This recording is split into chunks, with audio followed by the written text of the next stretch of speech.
All right, I wanted to read this article. Well, it's not an article. It's a post on Twitter by a person named Cultural Husbandry. I think this is interesting and worthy of response. I don't agree with all of it. I agree with some of it. What causes revolutions? When does the violence start? To find the answer, study one group: dissatisfied, angry young men. I agree up to a point, but you need to talk about women. Women are an extremely important part of any revolution, and it takes women to actually push it forward. Women are the vociferous minority that pushes those angry young men to act. Nearly every revolution in human history was started by this cohort, and if you want to know how likely you are to have a revolution, ignore everything else and study the angry young men in your society. Why are they angry? How many of them are there? Do they communicate regularly? Do they have weapons? Are there political movements that address their grievances and diffuse their anger? Or are they mocked and shamed and at that point of boiling? Do they have a stake in society? And do they have incentives to maintain stability and keep things as they are? Or are they wholly disincentivized? These are the questions you have to ask to know if landlords are about to get dragged out of their houses and shot. These are the questions you have to ask if you want to know if aristocrats, celebrities, academics, journalists, and politicians are about to be beaten, killed, and paraded through the streets. These are the questions you have to ask if you want to know when the next genocide is going to occur. It happens hundreds of times, dozens in the 20th. It's happened hundreds of times, dozens in the 20th century alone, and it could be about to happen again in the USA. We are coming up on the final chance for a political solution to the USA's problems before we could enter a full-blown violent revolution. We have had multiple missed exits to political solutions to violence, which I will describe below. So I'm going to agree just in principle right off the bat because we are approaching a revolutionary style moment. I hear a lot of people talk like Maoist or like a Marxist style Soviet revolution. No, this is mirroring the French Revolution. What we see now is a huge divergence between the rich and the poor, where the poor are motivated by greed and antipathy against the wealthy class, and the wealthy class has become so disconnected from the rest of the people that they no longer have anything to keep them grounded. And so we have the phenomenon of the ivory tower. They simply have no idea what it's like on that ground level. And that's one of the big problems we have. In France, the thing that drove the revolution more than anything else was the simple fact that the people at the bottom, what was called the vociferous minority, and they became what are called the sans-culottes. Literally, culottes are a certain type of pant. They're fancy pants, is what they are. That's the easiest way to describe them. And that's what the aristocracy wore, was culottes. And the red caps, which that's what the sans-culottes, they always wore those red hats. There's a reason why red is used as well. Red is used in every single communist revolution because what people don't realize is that when a pirate ship flies the Jolly Roger, people think of that black flag as meaning that they're going to kill you. That's actually not true. A black flag meant that they were just going to rob you. That's all that was going to happen. You'd live. It was the red flag. If a red flag was flown, that meant no quarter. That meant that they will kill everyone. And so if you saw a red pirate flag, your only option was to fight to the death because they were going to kill you. Kind of changes kind of really makes you think about why all of the communist countries use red flags. All right, so going back here, missed exit number 1, the 99% in Occupy Wall Street. The first missed exit was in 2008 to 2010 in the form of Occupy Wall Street. Young millennials protested the banking system and their exclusion from the normal avenues of building wealth and buying property. The Occupy Wall Street protesters didn't want handouts. They weren't calling for UBI or more welfare. They didn't want Latin American Venzo socialism. They simply wanted wages commensurate to the value of their labor and a chance to buy and own a share of America, a slice of America and a land at the stake, and a stake in American businesses. Millennials were the first American generation in living memory to have little hope whatsoever to own land and build wealth, and they knew it, and they protested. They wanted dignity. They wanted those responsible for the financial collapse to be held accountable. Instead, the banks got bailed out, and the already broke 99% were saddled with the bill. and one of the largest wealth transfers from the middle class to the hyper-wealthy took place. Occupy Wall Street was not identitarian. It cut across the lines of race, gender, etc. It dissolved along these lines. As identity politics emerged to dismantle the movement, current progressivism, social justice, restorative justice, and white guilt were introduced. The 99% died immediately afterwards, and the actual class politics have not come back to the mainstream discourse here in the U.S. And that is true. So at the beginning of Occupy, you had people from all spectrums, because everybody recognized that the 2008 financial collapse was a contrived event, that it was done by banks, greedy corporations, and corrupt government. And they literally took our money. I mean, Barack Obama oversaw the greatest transfer of wealth in all of history. They took money from the poor and they funneled it to the rich. In Obama's first year, the healthcare industry alone made $3 trillion in profit, not revenue, profit alone. That's just the healthcare industry. Big business absolutely loves Barack Obama. Well, Barack Obama and his new administration in the form of Joe Biden.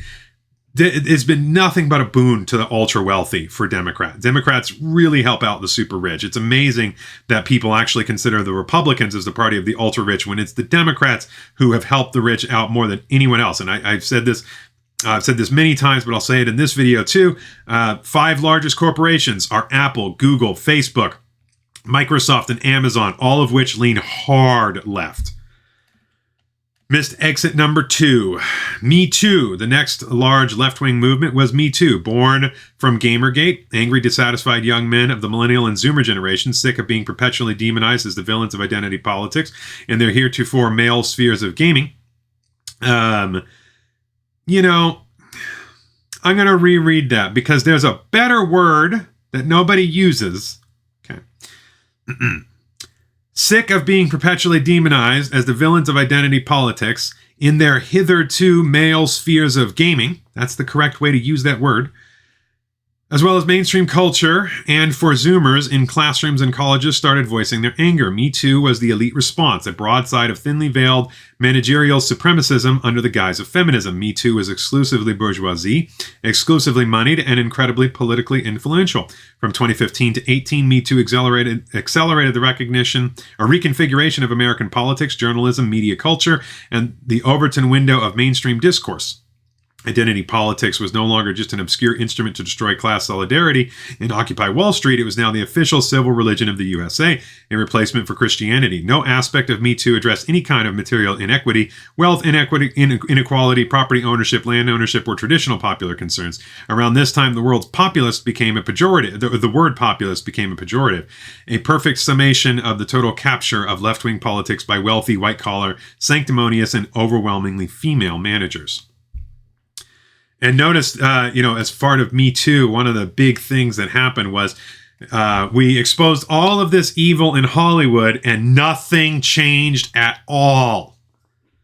Me Too was exclusively concerned with superstructural minutia, tone policing, editorial decisions of fantasy novels, microaggressions, and policing the gray zones of human sexuality. Perhaps because of its astonishing vacuity and pettiness, it didn't last long. Left-wing politics soon pivoted to Black Lives Matter. Proof that Me Too is entirely dead can be found everywhere. The Karen meme is clearly a sexist disparagement of women and is totally acceptable dinner table conversation. Jeffrey Epstein's client list was not revealed, and his patron, Ghislaine Maxwell, was convicted of sex trafficking minors to no one, because to reveal the truth would have been to reveal the game. There were no protests and there was no vociferous objection. The feminists were silent, partly because they had nothing to say about the material world. Biden sexually harassed Tara Reid and had inappropriate sexual showers with his daughter, and his son is a known John who bought foreign prostitutes, slept with his dead brother's sister, and had a laptop detailing sex with minors. Nobody cared. Me Too was more successful in reducing the breast size of Japanese video game characters than it was in creating any tangible improvements to the lives of Americans, male or female, and now Me Too, like Occupy Wall Street, is dead. Missed exit number 3, Black Lives Matter. Black Lives Matter is the largest social movement in post-war American history and the largest charity drive in American history. Although the billions of dollars raised went to Act Blue, numerous mansions for its leadership, and interracial trust is at historic low since the civil rights era. If Me Too approximated a civil religion, Black Lives Matter codified its doctrine into critical race theory, complete with foreign missions, European football players Kneeling to the New American God, prophets, Robin DiAngelo, Ibram Kendi, etc. Martyrs, saints, George Floyd, whose image is painted on the walls of every American city, and had a funeral which brought together world leaders who bowed before a golden casket, castes blacks at the top, whites and Asians at the bottom, and motivated political party, the Biden administration, the DOJ, FBI, and bureaucratic state, the BLM's sister doctrine. Diversity, equity, and inclusion should be diversity, inclusion, and equity. It's DIE is a tie that every organization, public and private, pays to the new religion. As with Me Too, before it, BLM is only nominally leftist, and as with Me Too, it is overwhelmingly bourgeoisie, openly disdainful of the productive classes, such as the manual laborers, farmers, etc., who it openly mocks and despises. Cultural workers, teachers, and government or corporate bureaucrats are the heroes of BLM. The farmers, oilfield workers, and bricklayers are its deadly enemies. BLM has no plan whatsoever for fixing the wealth gap, land ownership, or public stakes in businesses. It's primarily concerned with openly anti-empirical police and educational policies, which dramatically fail at every time they're implemented. Conveniently, BLM is also strictly opposed to the objective measurements and accountability, a sensible orientation that may allow it to endure for a year or two more than it would otherwise. Critical race theory is fundamentally a faith-based doctrine. Facts don't matter, only spiritual virtue, admissions of guilt, and celebrations of the religion itself. Unsurprisingly, the old atheist intelligentsia that castrated Christianity for young millennials, Richard Dawkins, Sam Harris, et al., absolutely loathe CRT. Presumably, once people start realizing that defunding the police massively increases rape and murder rates, that will abolishing standardized testing doesn't improve black literacy, there will be a backlash. And we are starting to see this in small forms in various cities and locales. From the public perspective, the best aspect of BLM is a typical Latin American style socialism based on demanding a vastly expanded government bureaucracy to give welfare and handouts to an select class of professional victims.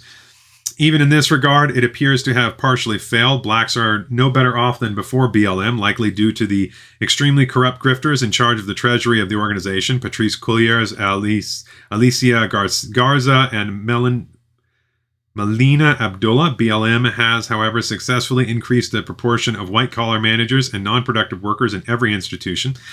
And in this regard, it is a resounding triumph for the useless managerial elite. Back in 2000, boomers used to joke, "You'll not get a job with your degree in comparative African lesbian basket weaving."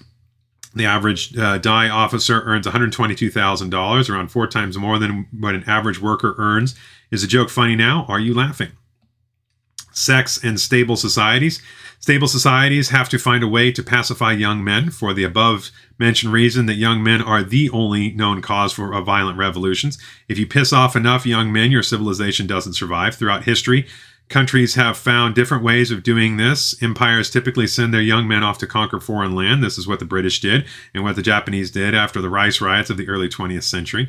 Send the angry young guys to kill foreigners and take some land for themselves. Modern non-colonial nation states don't usually have this option. They have to calm the guys down another way. One traditional way is marriage. Get the guys married, ideally in a 1-to-1 ratio, and things calm down a lot. Polygamy typically creates unstable societies. Look at the constant strife in the Middle East as an example. If 3 guys out of 4 can't get a wife, expect constant violence, suicide bombings, etc. Similarly, non-committal relationships tend to be associated with high rates of violence. Look at West African matriarchal societies where men don't stay with their pregnant partners and instead form rotating circus of bandits, rapists, and murderers. These societies have not invented the wheel, the plow, the sail, or written script, and today enjoy the highest rape and murder rates around the planet. This is almost certainly because of the constant havoc caused by angry, unanchored, deracinated,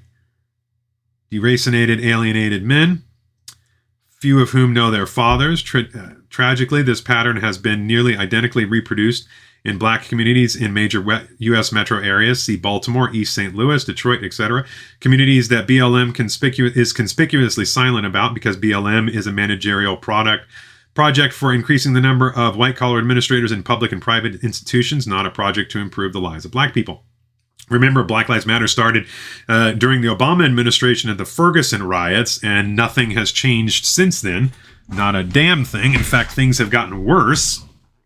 And in Ferguson, when a 9-year-old black girl was killed by other gang members in a drive-by, nobody cared.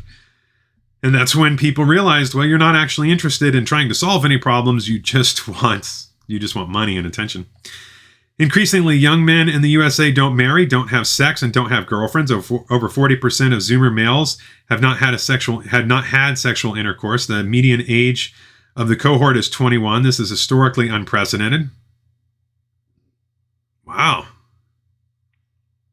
Man, that is an interesting phenomenon right there. 40% of had sexual intercourse. Man, I don't even remember. I was a teenager.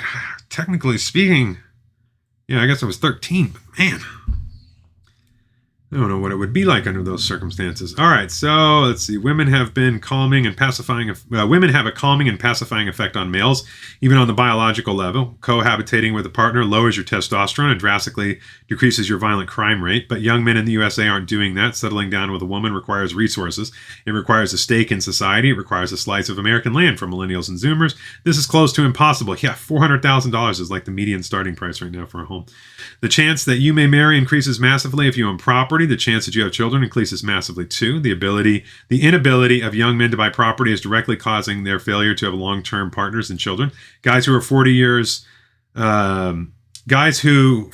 ago would have been doing DIY, building a front porch, volunteering at the local church, and helping to raise their kids, are today spending their nights ranting about the Jews on 4chan or are gaming until 4 a.m. They've given up on a promise that largely doesn't exist anymore. If you're concerned about the possibility of a violent revolution, this development should alarm you. Occupy Wall Street touched on this issue, but the two major leftist political movements, Me Too and BLM, have not even obliquely addressed this problem. In the case of Me Too, male success and well-being is prohibited, probably directly antithetical to the movement's stated objectives, inasmuch as they ever related to material reality, which is rare. The USA has developed a new solution to pacifying young men that does not depend on marriage, children, love, community, business ownership, or ownership of a little plot of land to call their own. The new solution is drugs, pornography, video games, junk food, social media, and the now ever popular gender transition. So far, it appears to have worked to sedate the young men. Even the angriest young men are so physically unfit from their sedentary lifestyles and corn syrup diets that the chances of them forming a cohort of Red Guards and door-to-door murdering landlords is vanishingly slim. They're much more likely to smoke a blunt, eat some Fruit Loops, watch Rick and Morty, or dress up as their favorite female anime character for other lonely guys online. But how long can this passivity last? Are we kicking the can down the road, or have we finally found a way to permanently stop violent revolutions?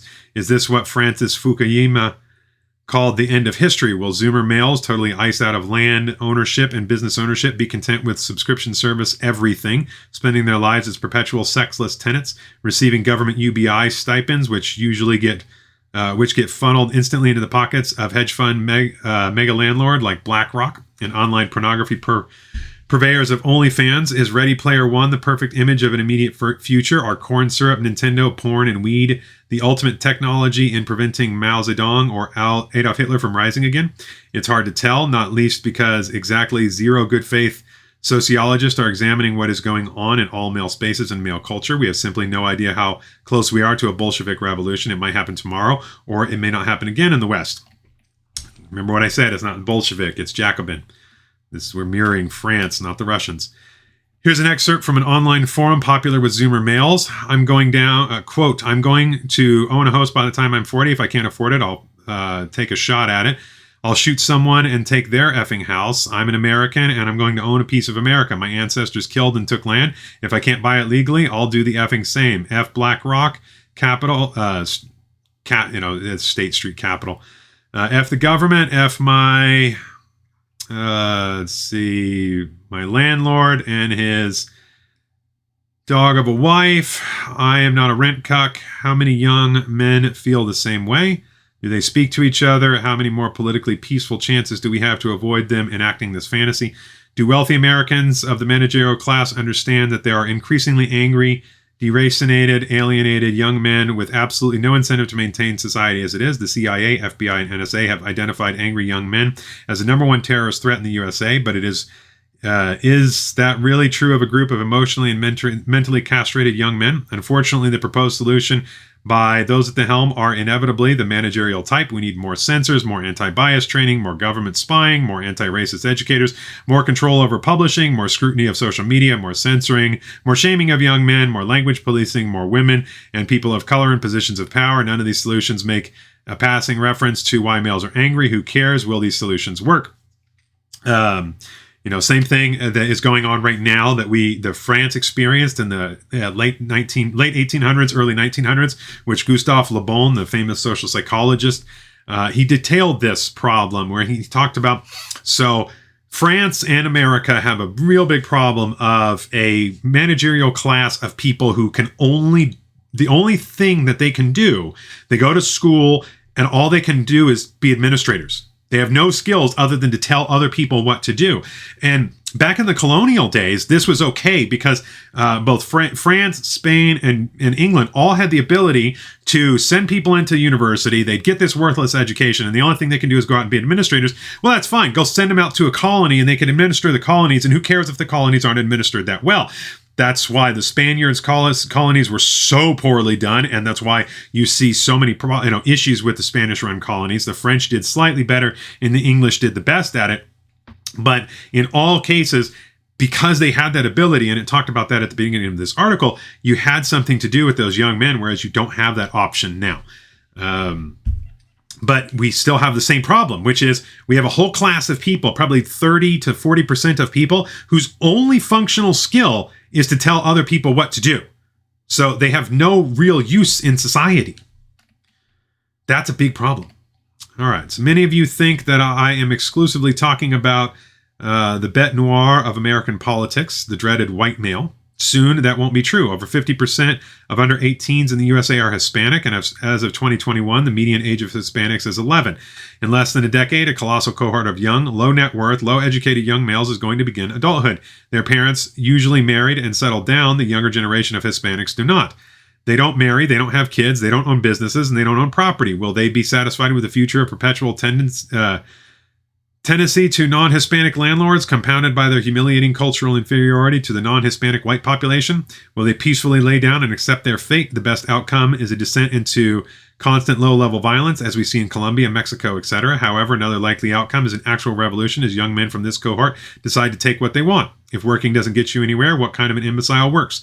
Americans tend to think of everything in racial terms, but I'm suspicious. If we look at the groups that those in charge try to pit against each other, whites, blacks, Latinos, we can see what this group may look like if they come together. You'd have rural whites, urban blacks, and the second generation Hispanics setting aside their differences and torching country clubs and breaching the most exclusive gated communities. Little wonder that identity politics is so enthusiastically endorsed by politicians and elitists. They are absolutely right. At this point in history, actual cross-racial solidarity will almost certainly lead to a violent revolution. If young white males and black young men realize that their enemies are landlords, hedge fund managers, and the politicians who protect them, well, if that happens, I hope you've stocked up on ammunition and that you don't have too many frail dependents. And that's correct, because right now they've got us busy fighting each other. If there ever comes a point where we realize that, hey, all these groups, white, black, race, gender, and stuff like that, these are just distractions designed to keep us busy at each other while the elites take everything. And they are. The BlackRock, State Street Capitals, and Vanguards, Bill Gates et al., they're taking up everything. Look at what's happening in Lahaina right now. The rich are going to get all of that island. And whatever they don't get, the state is going to take and turn into low-income die housing. I mean, this is the plan for all of us. I encourage you to take a glance at the Chinese anti-rightist campaign, the Chinese land reform movement, or the Soviet dekulakization. Check out Pol Pot's Year Zero. When young men get angry, get together, and put on armbands, stark changes start to happen to society. No mention of the French Revolution, no mention of the Jacobin clubs, no mention of Robespierre and Marat, Danton. That is where we're going right now. We're just waiting for Robespierre's spirit to return. He had no children, but Maximilian's spirit does not die. It is forever. Anyway, let's see. If Me Too is a concern, please understand that mass rape has been a component of many revolutions throughout history. If BLM is your concern, please understand that racial genocides have been a component of many revolutions with few exceptions. I would encourage the intellectual and managerial elite to stop trying to find innovative ways to be remunerated for non-productive labor. Stop focusing on virtue and culture and instead start worrying about material reality. Worry about property ownership and who owns this country, and about what is going to happen if we don't get back to a place where owning a little bit of land and a home to raise family is possible. I'm not a cynic or an empty critic. I have suggestions. I believe that politicians must address the following: facilitate a course that restores the basic premise of residential property ownership by U.S. citizens. Every American should be able to own a piece of land in America. Inhibit mega landlords and absentee landlords, BlackRock, State Street, Vanguard. Thank you. Landlords have been the direct proximate cause of several revolutions in human history. Inhibit hedge funds and banks from speculating in residential property and buying up entire neighborhoods for SFRs, or buying properties 20% overappraised, which prevents everyday buyers from participating in home ownership and wealth building. Inhibit foreigners from purchasing U.S. land. Ideally, forbid it entirely. That's right. There should be no foreign agents holding land. You can't go to China and own land there. They won't let you. There's no reason China, or any other nation for that matter, should own land around U.S. military installations, major sections of our domestic food production facilities, or our infrastructure. The aristocracy must engage in good faith conversations about immigration that are not centered on racism. Increasing the supply of labor decreases wages. Increasing the supply of tenants increases rents and house prices. Foreigners are less likely to unionize. They are cogent left-wing concerns. And smearing all discussions about immigration as racist is not productive. And we must discourage identity politics. Poor blacks and poor whites have more in common than poor whites have with rich whites. Ditto women and men. Class politics and real issues have to be endorsed again. We must avoid and disassemble the welfare bureaucracy handout. UBI-style socialism has taken root in this nation. It is a safety net for hard times, not the base upon which entire communities and cultures should be built on. This is the Latin American model, and it's historically disastrous. Cuba, Venezuela, Colombia, etc. have experimented with it, and it always fails. Politics should focus on the wealth gap and ownership.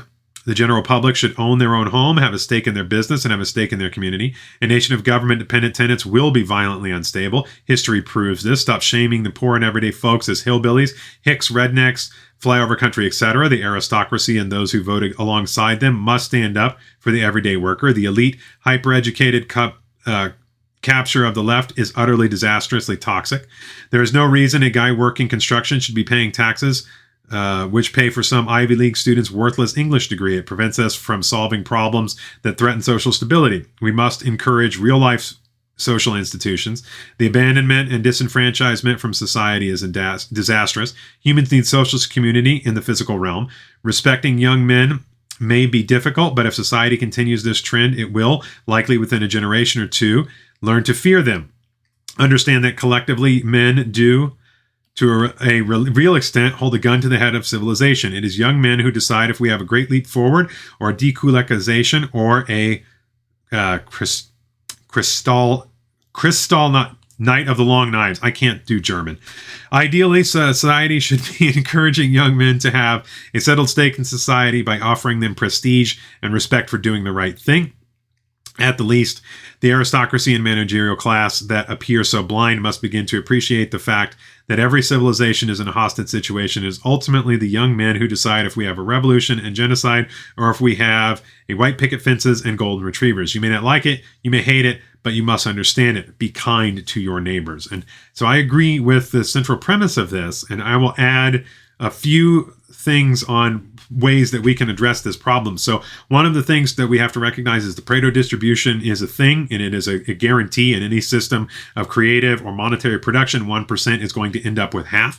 Historically, what we used to do was the people that ended up with the most of this once a year usually would have some kind of a festival or something, and then the rich would essentially compete with each other to see who could do the greatest thing for everybody else. Like, there came a point where for most of human society, you recognize that, like, if you did really well, the reason why you did really well was because all of the other people contributed something to you. Like, you might have come up with a really good idea, you might have a really great product, but the only way that you can make money is if everybody else agrees to give you some money. And then so when you have a whole bunch of it, your goal should be to try and find, I mean, you can live a good life, but you can still do something to give back to the community that helped make you great. One of the things that we can learn from some of our lesser species on this planet is monkeys. Monkeys can teach us a lot about social interactions. So researchers taught monkeys how to use money. And what did the monkeys end up doing is they figured out that they could use it to buy sex from the female monkeys, and they could use it to buy drugs. Because monkeys, there's a variety of ways that animals can get high. There's different kinds of plants that they can eat that will give them a little buzz. And they can also, there's ways to allow sugar to ferment and get low levels of alcohol, which is enough to get them drunk.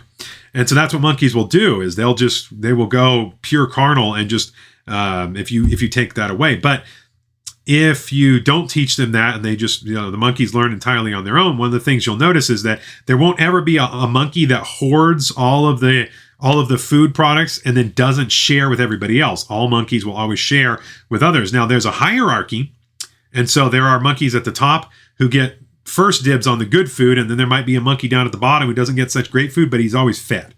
And so, the people at the top tend to look out for the people at the bottom. That's the key takeaway. And now we've become so disconnected that the people at the top believe they don't owe anything to the people at the bottom, to the point where you actually had, in Lahaina, you had Oprah Winfrey, a billionaire, who stood there and asked poor people in the worst economy in all of history to give money.